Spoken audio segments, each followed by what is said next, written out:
This young man is a very active YouTuber. He speaks on technology topics. He's the founder of Josh for Tech. A round of applause, ladies and gentlemen. It's like you don't understand the gravity of this. Joshua Agnoola runs Josh for Tech, a venture that seeks to provide knowledge and skill empowerment services as well as web and mobile application solutions to businesses and individuals. He is also the author of Coding Made Easy Book 1. He has been called to speak at a number of conferences, Ictel, TEDx. I mean, imagine being on TEDx, being on channels at this young age. We celebrate you, Joshua. Now the mic is yours. Good day, everyone. Good day, ladies and gentlemen, captains of industries, policymakers, and all my co-stakeholders in the tech space. First, I would like to first appreciate the President of LCCI, Mr. Gabriel Idahosa, for the opportunity, and also the leadership of the Lagos Chamber of Commerce and Industry. Apart from that, I also like to thank everyone that has a part in organizing this wonderful Ictel Expo 2024, and I'm sure that you all have a nice time. And I really thank them for giving me the opportunity for a small man like me to go on the stage and give my thoughts and my own ideas. Okay, so this is me, as you can see, 5 years ago, where I was called and given the invitation. It was one of my first speeches at a lot of people. Although I was still getting used to speaking on the stage, it's still one of my most memorable speeches. So this was me 5 years ago, 2019. Still young, I was still looking fresh, and puberty had not taken a toll on my voice, and it was more sonorous than it is right now. And I'm even wondering why someone hasn't created AI biotechnology for us to slow down the aging process. I'm surprised that with all our technological advancements. But that's a free idea. If any of you want to take it, it's true, and I'll be proud to be your first customer. Just you give me my interest, you know what I'm saying? So yeah, back to the topic. So this was me in 2019. In 2019, I hope you guys can hear me very well. I'm just want to. Okay. In 2019, I was basically shouting at the top of my voice because I will not be saying next slide. Is that right? Next slide. So at Ictel Expo 2019, I was shouting at the top of my voice on how jobs are going to be taken and how the Nigerian workforce needed to be prepared for the rise of AI and needed to know how to add the adoption of AI. And this next slide was inspired by two of the thought leaders in the technology space. One is this guy here, Kai-Fu Lee. He develops AI. He used to develop AI for Microsoft and Google. And in 2018, that's back in 2018, he predicted that 40% of the world's workers' jobs would be displaced by robots and AI in the next 15 years. Now, if you add 2018 plus 2015, it's 2023. And we are so close to that, and we have not even gotten to even close to half of the time, and we're already seeing that AI is coming up, and it's very fascinating. The next slide was actually Ginny Rometty, who was the former CEO of IBM, and she said something very important. She said that AI will not only take jobs, but will change the nature of jobs 100%.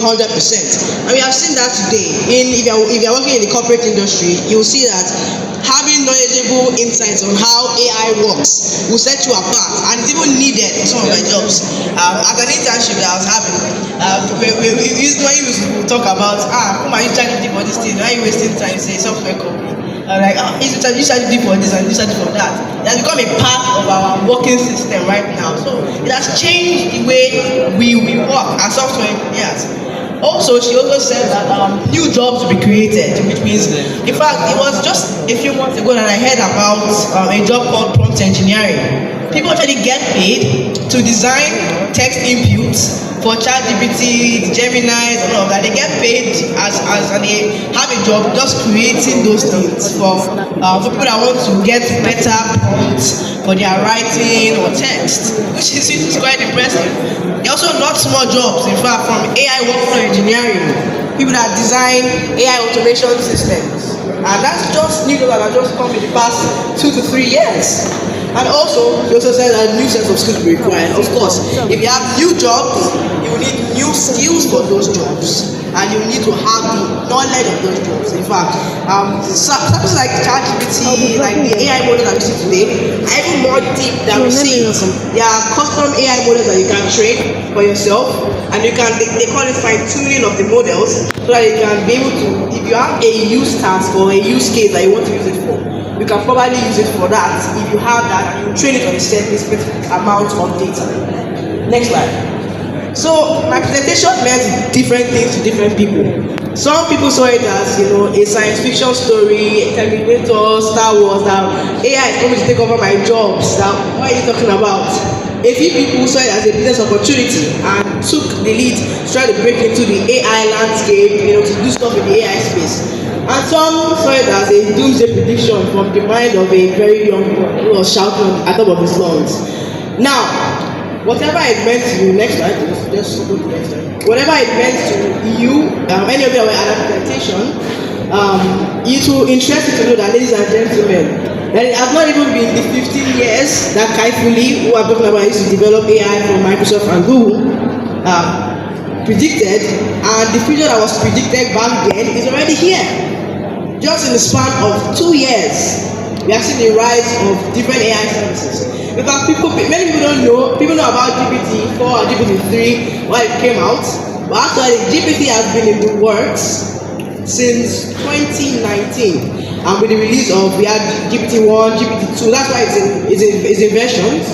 So GPT-1, GPT-2, GPT-3, and now we have GPT-4. So it has been in works since then. And just in that short period of time, we have seen how far AI has grown. There's barely anybody that's working in any industry hasn't even heard of the word AI before, because it's everywhere at this point. It's already here, and AI has arrived and it's still arriving more and more every day. New things are coming out every day. Services to provide, services your customers like, they get you to analyze. So you can, and when you analyze something based on facts, you get what you can do, predict income. You can predict, okay, this is how good my product is going to do. Will it sell? Will it not sell? What are the risks for even? And a few days ago, I even heard about in a program, I heard about what they call digital cloning. It's not digital cloning, but like digital representation. So basically, let's say you're working in an industry that's where you need to do something that could probably be of risk. Maybe you want to perform an experiment using airplanes. What you can do is that you design that airplane in a digital model. It has been done with airplanes for a long time. Airplanes actually have digital tracking that tracks airplanes around you to prevent collisions. But this is a bigger scale where you can actually predict, if you want to release a major technology product or a major thing that might have risks to the users if a human is inside, you could design it in a software like Unity, and you can test it under certain conditions, which has reduced the risk that human has. So you can use to test a lot of things. That's what I would say. And test products which have the customer get automatic customer feedbacks. Next, we also have acceleration of speed to market and product development cycles. Even the production of manufacturing materials, I'm pretty sure that if you are working in large-scale manufacturing, there's no way that you are not employing at least machines at the basic level. Because now, human labor does take time to control, to manage. It takes time to control the human labor, and also the production is based on the speed of the human.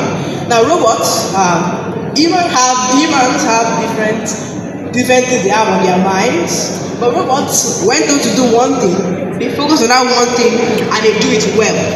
So when you have that case where a robot is trained on one thing, it can do it faster than any human can possibly do it. So it increases product development cycles. Also, as I said, taking feedback from the customer fast and being able to implement that immediately will save you time rather than getting physical people to go out and ask for customer feedback. Digitally, you can communicate with customers. The next one is AI-driven quality control and defect detection. Now, if you are looking at products or we're looking at products that require, for instance, if you look at Lego, for instance, Lego is a case study. I watched a video recently where someone actually took me to the steps of how Lego is produced. Now, Legos rarely have any error. If you check Lego boxes, they have pinpoint excellence when it comes to producing their boxes, because they have a process which robots does automatically. They check. They mold they use the plastic substance that they use to create those blocks. They mold it pinpointed using machines to fit it. And even if there's an error, the error is the same. So if let's say an error happens, it's going to be the same error. Let's say for instance, maybe a block, half of it is gone. That's how it's going to be for all the other blocks. The errors are correct and accurate. So when you create systems that are regimented, and you can also use AI to check machines to see whether machines are faulty. You can put analysis that maybe this machine is not doing as much or producing as much as it's supposed to produce before. Then you can be able to do I need to fix this? Because even if a machine is not producing what it's supposed to produce, it's also bad for the business, because you need to produce to get customers that are going to buy your services.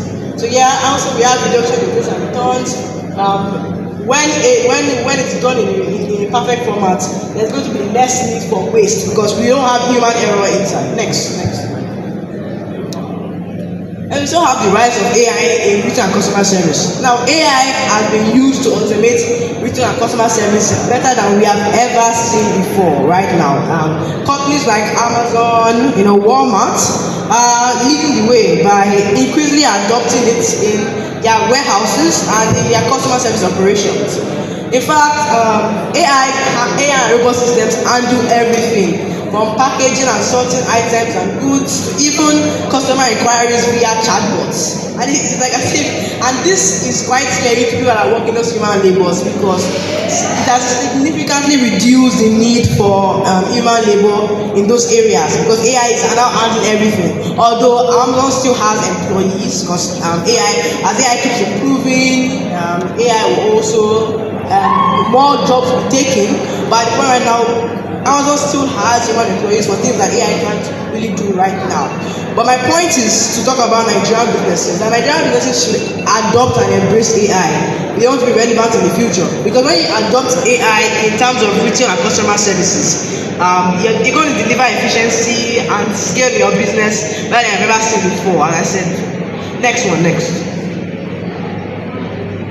Next is that we have AI in healthcare. Now, healthcare is a very sensitive topic, because I'll talk about the healthcare status of Nigeria at the moment. But AI application in healthcare, it ranges from, we have diagnostic tools, we have robotic surgeries, which is a very exciting thing for me to hear about. I hear about the first robotic surgery test. I think it was a robot called Da Vinci. I remember that it was I think it was performing a surgical operation on a grape for a test, and it showed that wow. I do support surgeons that do all their work, and any doctor, because health is a very important thing in life. Health is wealth, and I support doctors. But the way AI has been able to do this is very accurate and it's very effective, and it has reduced any errors in these medical procedures, especially in countries like the US who utilize it. In fact, IBM Watson and other AI platforms are being made use of for diagnostics and also personalized treatment plans. So they're able to serve more patients in a shorter amount of time that we humans can't. And over the years, we have seen a shift to AI assisted health professionals. Now again, it's AI assisted, not AI has taken the job, but AI assisting them so they can have better accuracy in terms of their surgeries. And in the current situation in Nigeria, where our hospitals are understaffed and our doctors are japaing out of the country or migrating out of the country for a better future and greener pastures. I think it's time for Nigeria to look towards AI assisted health provisions as the future of our country. Next we have IoT and 5G. It's very interesting. The rollout of 5G by companies like many of the top ones, Verizon, AT&T, and Huawei has really opened the opportunities for faster and more reliable internet connectivity, which is paving the way right now for Internet of Things that we see around us, and it's even being used in small scales and big scales everywhere you go. These technologies powered by IoT help us create smart homes, smart offices, smart industries, and also smart cities. And smart cities utilize IoT as a form to improve energy use for transportation and for public services. Now, I will encourage business owners or real estate professionals in Nigeria who want to be relevant in the future to embrace IoT and also look onto building smart homes, smart industries, and also smart offices. And they're going to be the building blocks for smart cities and also a smart world in general. Next, we have autonomous vehicles. I recently watched a video. One of my uncles, who is in Canada, he said he was riding a Waymo self-driving car. Like literally, there was no one, nothing in the car. He just entered and he said lock in. And I was wondering, how is that safe? But they do have LiDAR sensors that they use to power this. And the companies that are leading in this, we have likes of Uber, and we have likes of Tesla. Tesla is a big one. They have been working on autonomous vehicles, although they are not fully into autonomous vehicles as it is, because they are still experimenting, and they do not encourage you to leave your car on autopilot, but they have some type of, even some of the most advanced autopilots that we have seen in the car industry so far. And we also have Waymo. I'm talking about Waymo is a company owned by Google. They used to call it Google self-driving cars, but now they call it Waymo right now. And it really shows that AI has the potential to disrupt the transportation sector and take jobs in that sector, which is why we should look onto how can we be more aware as people that also want to play in that sector, and how can we play without getting our jobs being taken from us. The next is that self-driving cars. Don't move to the next. We have self-driving vehicles. Self-driving vehicles are expected to reduce the need for drivers over the next decade, and it's more evident now. I mean, Waymo as right now is growing in popularity. As of the last 2 years, Waymo has shot up, which is good for Alphabet.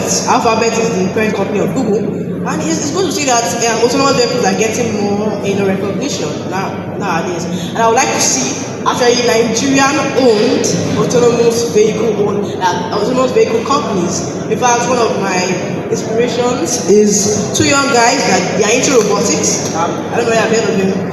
The guy is one of the two guys is the founder of Class.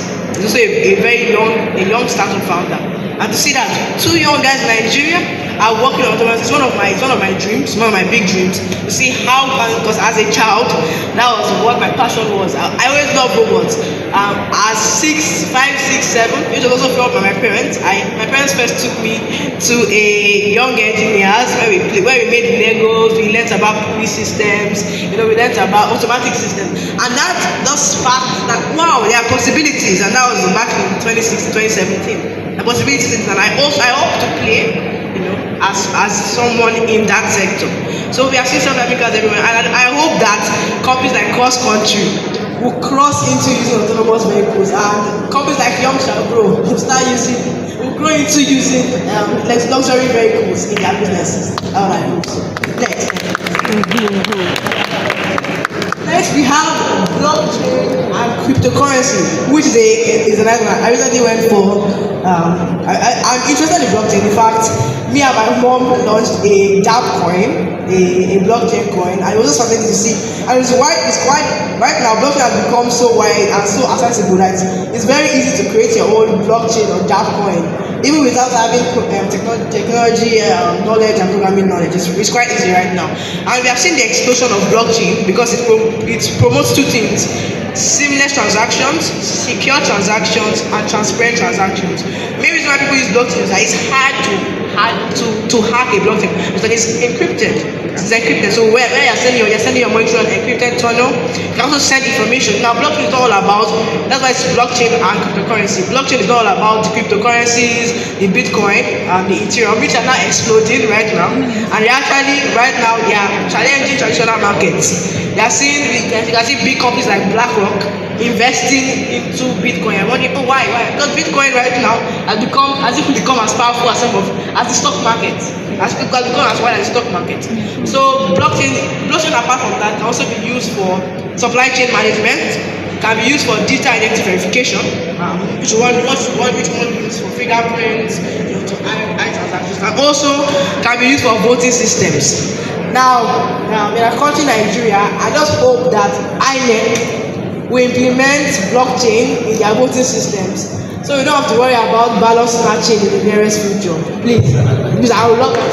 We don't have to hear about that in this country. We have a free, transparent. Next one. Now we have AI innovation and training. This is something I'm very passionate about. Education is wide. We have education from textbooks to universities of education to colleges. Personally, I read one quote. I think it was in my school. I said you can launch attacks into a country, or you can take away their lives, you can take away everything. But once you take away education, is the bedrock, which is the bedrock of the country. We have destroyed the country, and that's what many people use to put country down. When many people need to oppress country, because once they oppress your education, you can't think past the level that you have been told to think, which is very important. And you can see educational institutions and edtech companies utilizing it from personalized learning. Personally, I make use of Khan Academy, and I still make use of Khan Academy. It's a big platform, big edtech platform right now. And the major thing about Khan Academy is the personalized learning experience. They check how you are doing, and they recommend you sections. They check up on you, automated messages to see this part, watch these videos, and it's all automated. And that makes the kid, especially when you're talking about online learning, the major problem with online learning, in fact, I went to a school recently, Federal Government College of Odogolu, where I was talking with some of the kids, some of my friends, just gisting. I don't go to the school, I was just talking, went to interact, and they're telling me how our government is trying to tell us to do online school right now. I mean, it is good because I like innovation, especially in the government. But it's that it's not working. It's like they'll put a teacher up on the screen, and the teacher will be talking for 1 hour. I will even prefer personal teachers. And sometimes it's actually true that physical education, people talking to you, sometimes works better than that. But the way we can replicate that kind of education is by actually having point-to-point connection with the students, which is very important for my students out there. So it has been used for us to also automate tasks. It has also been used to create immersive experiences. Now VR and AR is a big sector that I think not too many companies have tapped into. VR and AR, a technology which is creating immersive experiences. Right now we have Meta right now. The reason why Meta has been pushing on VR, AR, mixed reality, deep reality right nowadays, because there's a future in it, and creating immersive experiences for kids. So let's say we're talking about the Grand Canyon, or we're talking about what happened back in the past, the first Prime Minister. If you could actually walk on Nigerian's grounds while create a visualization while we got our independence, something like that. So just show us, and it will help connect the dots and the minds. It's that kids will start doing better in their studies once they are able to connect, because we have many students are visual learners. They learn by seeing. Some have skills where they can just read, sit down, and be able to capture knowledge. People need to see it to be able to understand it. And to me, it's very exciting in terms of technology. That's why I'm very passionate about it. As a future skills activist, I'm very interested in seeing how we can bridge the gap that is left by the traditional education system in Nigeria. Next. Let me speed this up so I can. Next, we have all of this I've talked about has created exciting times for businesses, companies, and professionals that have embraced AI, like the Googles, the Amazon, and top companies that have used it to their competitive advantage. But the thing is that for the workers of this company, for the workforces of these companies, it's more of a cautionary time, saying that, oh my God, is AI about to take my job? Now that all of these companies are oh no, go a bit back, sorry. Oh okay, go a bit back, sorry. Go a bit back. Let me just round it up. This is just the major point. So now that AI is taking my job. So what I just want to fortress to end my point with right now is to say that first and foremost, we need to, as workforces, we need to keep on updating yourself. That almost there are going to be a lot of job losses in the next few years. That's what I want to talk about for the workforce. People in the workforce, a lot of people in the job market that are going to be the job loss market are going to be losing their jobs. And the main thing is to be ready for transition, changes in your career, be ready to update your skills and learn new stuff, and just be ready to update yourself in information as you go on. And that was already. Thank you so much. Bye.